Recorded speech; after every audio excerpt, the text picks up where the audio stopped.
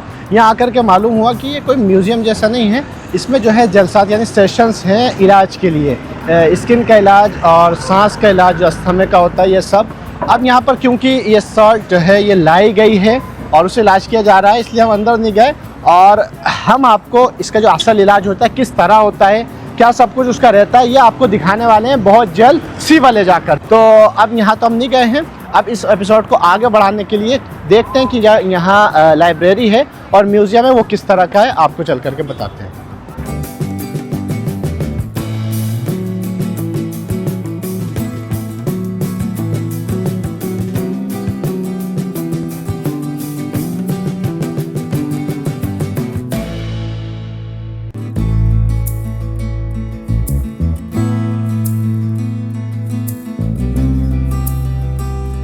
इसे कहते हैं कि रस्सी जल गई लेकिन बल नहीं निकला, कि 3000 साल से रस्सी ये ऐसी की ऐसी बनी हुई है।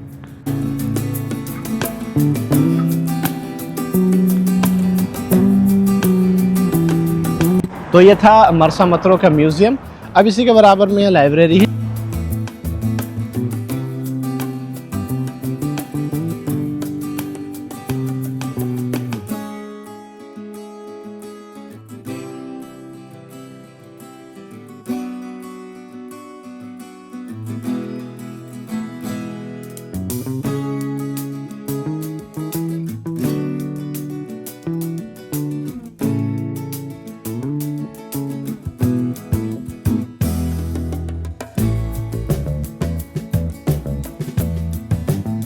अब हम पहुंचे हैं आपको मरसा मतरो के बीचेस के अलावा, जैसे कि मैंने कहा था, ऐसी चीज़ दिखाने के लिए जो अक्सर लोग नहीं दिखाते हैं या नहीं जा पाते हैं। जी हाँ, मरसा मतरो में समंदर और टर्किश कलर के पानी के बाद कुछ चीज़ें ऐसी हैं जो वाकई देखने लायक हैं। जी हाँ, हम आए हैं सहरा के बीच में, रेगिस्तान में, यहाँ सफारी करने के लिए। जिस जगह हम पहुंचे हैं इस जगह को भी वादी रैयान कहा जाता है। वैसे असल वादी रैयान जो है वो फयूम में है, लेकिन इस वादी को भी वादी रैयान कहा जाता है।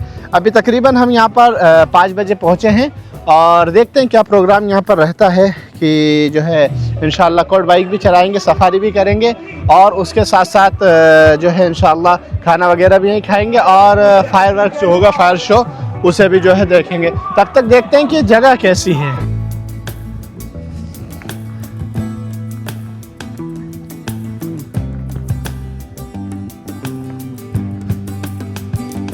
यहाँ बैठकर मैं ये सोच रहा हूँ कि कैसे मिट्टी और रेतीला पूरा चटियल मैदान है, बीच में जो है जगह है, वादी है और ऊपर मैदान है, टीले से बने हुए हैं। एक वक्त में ये मरसा मतरो और ऐसे इलाके सब इसी तरह थे। उसके बाद किस तरह जो है लोग आए, किस तरह लोगों ने इसको बसाया, बनाया और यहाँ पर जो है अपनी ज़िंदगी बसर की। आज यहाँ बैठकर एहसास हो रहा है कि उस वक्त जब टेक्नोलॉजी इतनी कम थी, उस वक्त में ऐसी जगह को, इस तरह की जगह को बसाना वाकई कमाल की बात है।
तो अब हम अपने जो है रूम पर आ गए हैं। थकान मुझे बहुत ज़्यादा हो गई है। मौसम भी अचानक से यहाँ जो है बिगड़ गया। हम क्योंकि डेज़र्ट में थे और प्रोग्राम ख़त्म भी नहीं हुआ था, मैं उससे पहले ही आ गया था क्योंकि मुझे बहुत ठंड लगने लगी थी। जो फायर शो था वो भी हमने नहीं देखा था क्योंकि प्रोग्राम बहुत लंबा हो गया था। 4 बजे से लेकर के तकरीबन मैं 9 बजे तक रुका और प्रोग्राम शायद 12 बजे तक और होना था। तो और दूसरी चीज़ ये थी वहाँ पर, वो भी बर्दाश्त कर लिया जाता है। ये इजिप्शियंस जो हैं ये म्यूज़िक के बहुत ही ज़्यादा करीब हैं और बहुत ज़्यादा ये इस चीज़ में अब से नहीं, ये नहीं है कि इनमें अब आया है ये, कि पुरानी सखावत रही है कि ये म्यूज़िक को बहुत ही ज़्यादा पसंद करते हैं। तो उसके म्यूज़िक से मेरा सर दर्द से फट रहा था और मैं फ़ौरन जो है वापस आ गया। अल्हम्दुलिल्लाह अब अल्लाह का शुक्र है, तबीयत थोड़ी सी बिगड़ गई है इस सफ़र के अंदर। अभी घर भी वापस जाना है, कायरो काफ़ी दूर है। दुआ करें कि खैर आफ़ियत के साथ पहुंच जाएं। दीन इन लाइफ को देखते रहें क्योंकि अब कायरो से आपके सामने कुछ ऐसी चीज़ें आने वाली हैं जो वाकई आपके दिल को छू जाएंगी। और हाँ, दीन इन लाइफ को सब्सक्राइब करना ना भूलें।